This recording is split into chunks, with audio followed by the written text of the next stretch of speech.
All right. Don't worry about that Instacart tab up there. We had to get a couple groceries for the crib. But anyway, I just wanted to show y'all, fam, what the money looking like. It's Sunday. We're getting ready for the trading week, and just wanted to show you some current numbers of these accounts. If you've been riding with us, I do want to explain some numbers that might look different to you. Of course, we added on a couple accounts. We got KLB there, last two digits 00, ELN, Miss McCurvin, last three digits 136. So all accounts are looking okay. We know we research our companies. We don't have anything to worry about. Now, FB and JB are 1575. Their core number is 1500. So they're up $75 since they started. And that's just for today. That number can change drastically, up or down.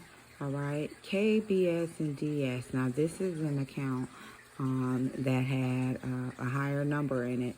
However, all of the money wasn't positioned, and this is our account. So because all of the money wasn't positioned, I received funding for KLB's account via Cash App. FB and JB sends PayPal sometimes. So if I have funds here, just to make a quick transaction and to get our numbers and our stuff flowing in position, I'm just transferring.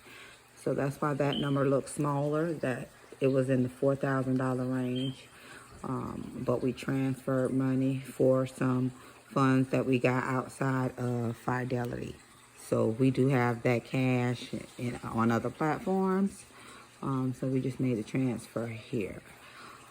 So anyway, KLB is up $3.13 since she started. Her number's 200. Got ELM coming in very soon. Just got her account set up. So TAJ2 is showing that it's down $15, which isn't bad because this account has Lyft in it, and Lyft performs very well.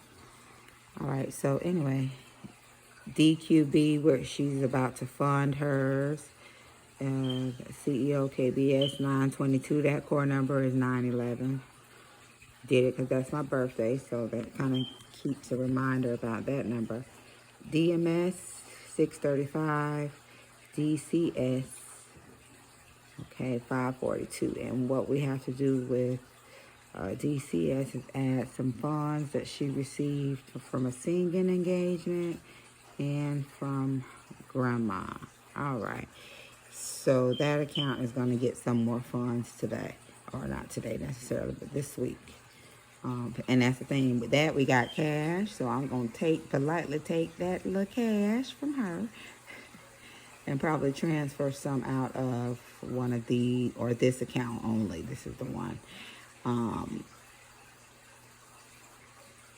Just to get that ball rolling. But anyway,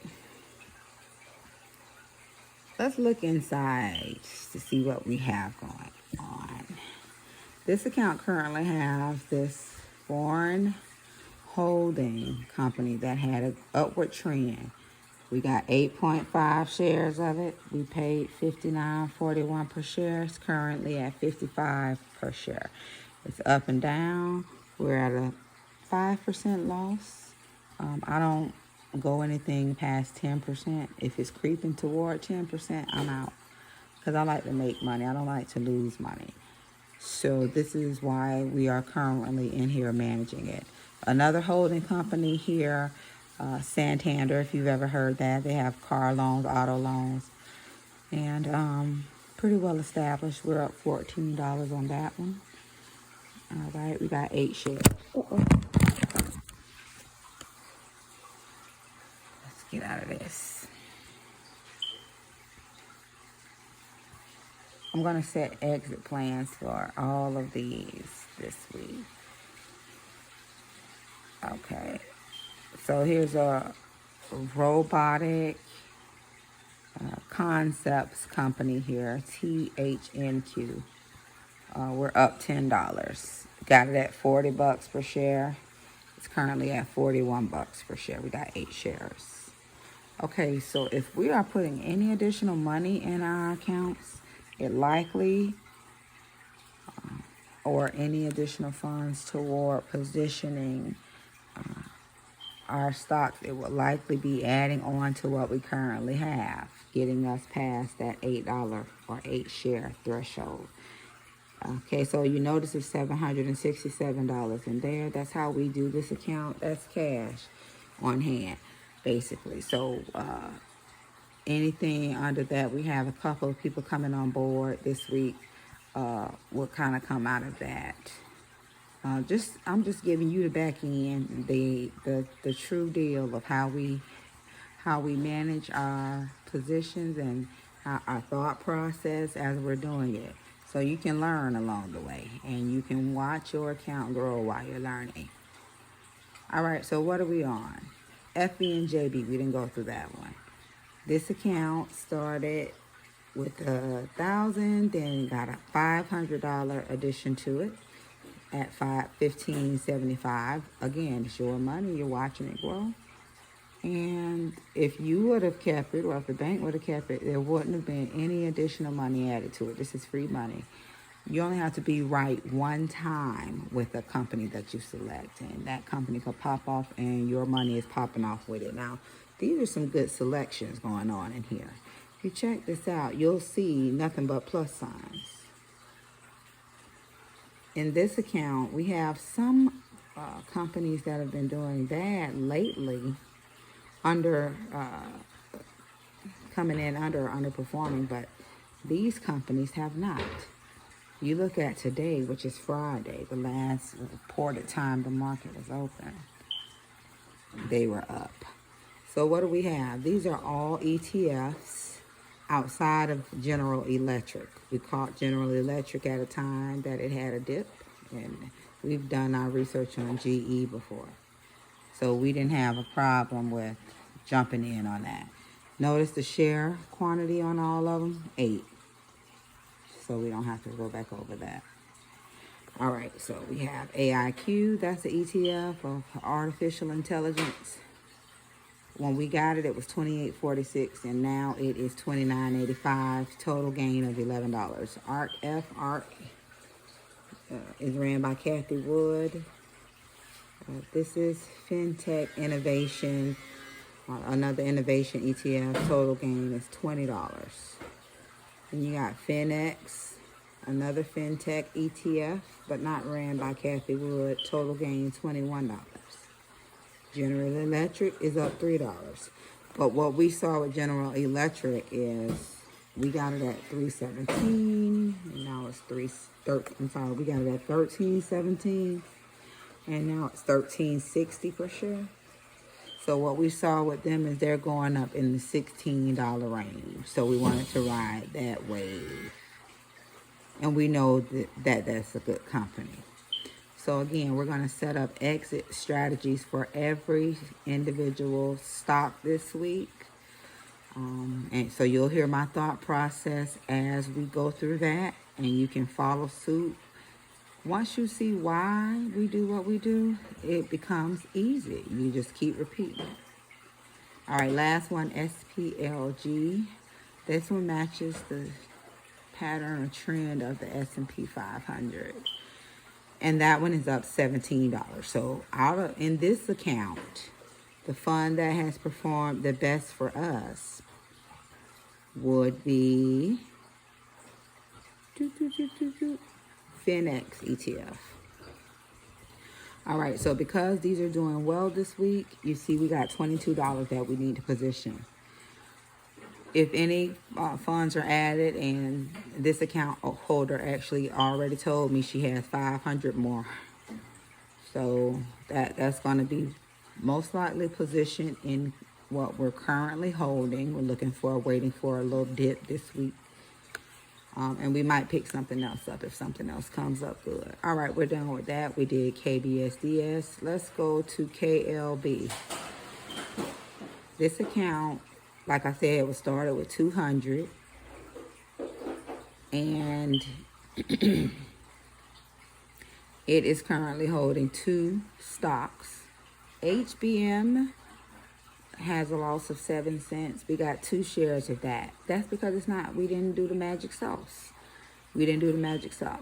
What we did is we saw that this one was looking like it had an upward trend going on, and we only had money available to buy 2 more shares with that 200 number. So had we bought 8 shares, probably was good we weren't able to buy 8 shares, because we would have felt 8 shares worth of the dip versus 2 shares worth of this dip.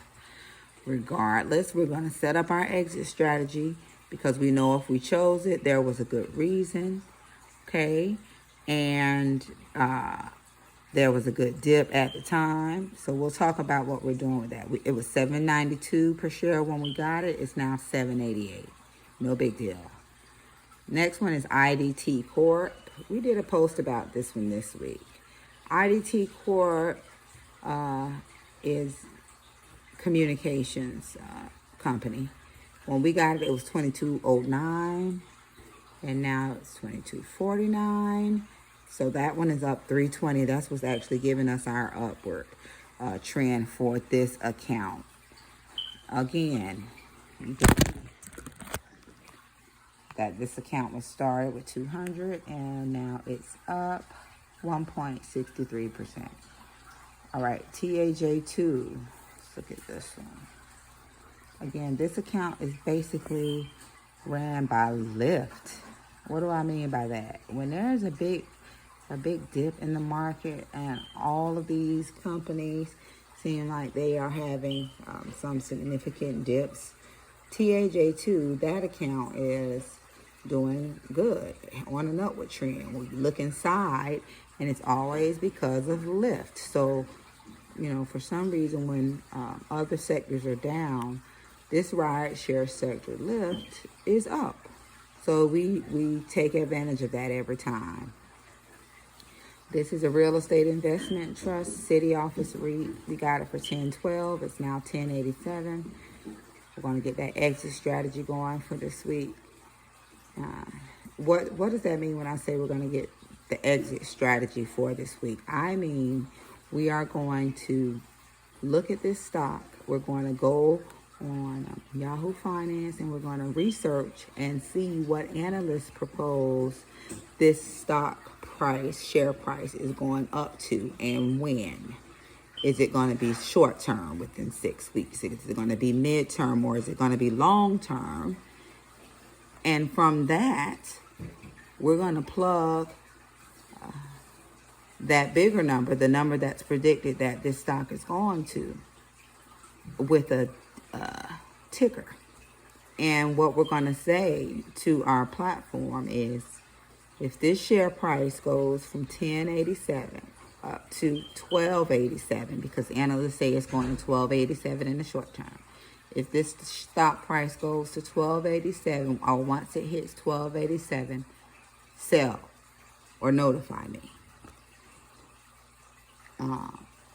And if it goes down, which we call setting up our stop losses, if it gets down $1, sell or notify me.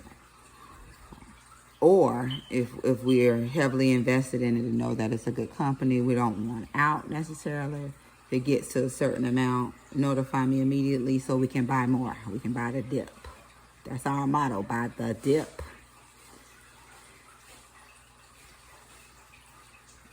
So big part of our week is setting up exit plans. All right, so we did CIO, City Office REIT. Okay, now we got Lyft. Where is it? Okay. We got Lyft for $58.78 per share. It's at $60.97 per share. We got 8 shares of it.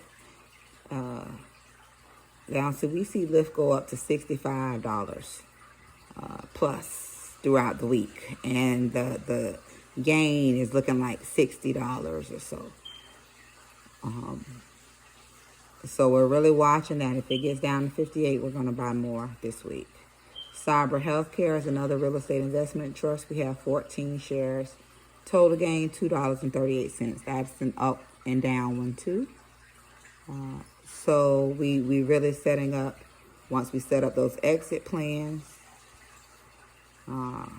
we don't have to watch it as hard, but we still just, keep our eye on it, but know that it's being worked out for us. Okay, we're in CEO KBS. All right, so we have $10 that we need to make sure we get positioned this week. Okay, Gladstone Commercial Corporation is up $6.98. We have 12 shares. IDT, which is also in the KLB account. Okay, that communications company, we're up $2.16. We got it at $22.22, and it's now at $22.29 per share. IRS down 22 cents. We got 25 shares of that.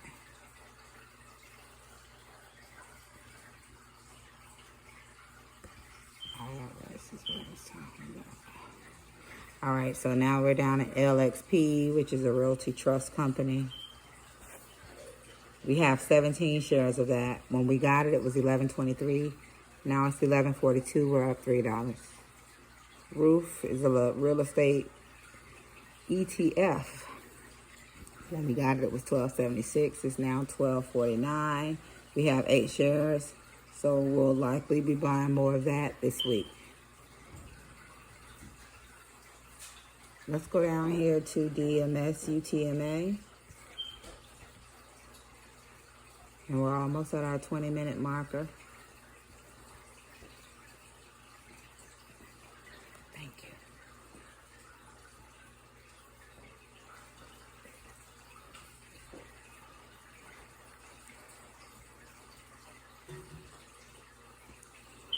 I try not to go past 20 minutes with this stuff. It's a lot of information.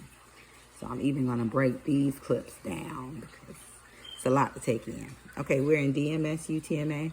What's driving this portfolio or this account is Kellogg's. We bought Kellogg's at $2 or $58.15 per share, and it's $62.66 now. We're up 22 bucks. Next, we have TECB. It's a ETF, tech ETF. When we bought it, it was $35.20 per share. Currently, it's $37.45. So we have 5 shares of that. Last one, DCS UTMA. This account, where are we?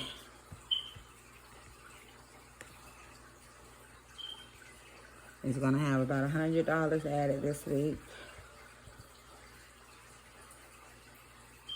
All right, and we have $5.64 to add to that positioning. We have an ETF in here, Cybersecurity ETF, Bug. We got 4 shares of it. We got it at $25.79. It's now $26.15. Mattel is the big driver in this account. We got it at $19.01. We got 8 shares. Now it's $20.15 per share. Okay, Scholastic is a good one in this account too. We got it at $28.13. Those 8 shares. Now we're at $30.63 per share. This total account is up $30 since it started. All right, so that's it. Get ready to set up these exit plans from these stocks and to watch some fresh positionings of money that's coming in, and learn in the process and watch your money grow in the process. A couple of things to grant access to for you to view the account that you funded. I'm going to need your social. Let's see. I'll show you how it works. let me go into this one. This one's not. If I go to more, okay, account features. Okay, this account has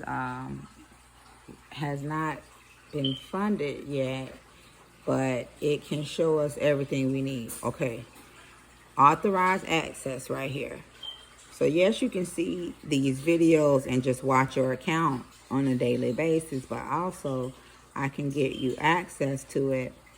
If I add access, I need to put your first and last name in addition to your social. What access will you have? You'll have access to view the account, to view tax forms, and to, be able to go in there at your leisure and look at what your balance is. So it says, is the person a Fidelity customer? If you're not, you just set up a quick account. But this is the information that we need. Name and social. Once we have that, you'll have access to your specific account. If you don't want to do that, that's fine. You'll see, you know your account number. You can just watch it, girl. Okay, one other thing I need before we end is your beneficiary. Something happens to you as your money is growing, as we are doing this process. Who do you want the money in that account to go to? If you see here, it just says add beneficiaries. So you see it just says primary, percentage assigned, and you can add a second person if you want to. If you're married in the state of Florida, it has to be your spouse. But outside of that, you can choose who you want to choose. So those two things are also, the beneficiary is mandatory. We got to get that set up. But the other one, viewing it on your own, logging in, is optional. All right, so stay tuned. See you next time, guys.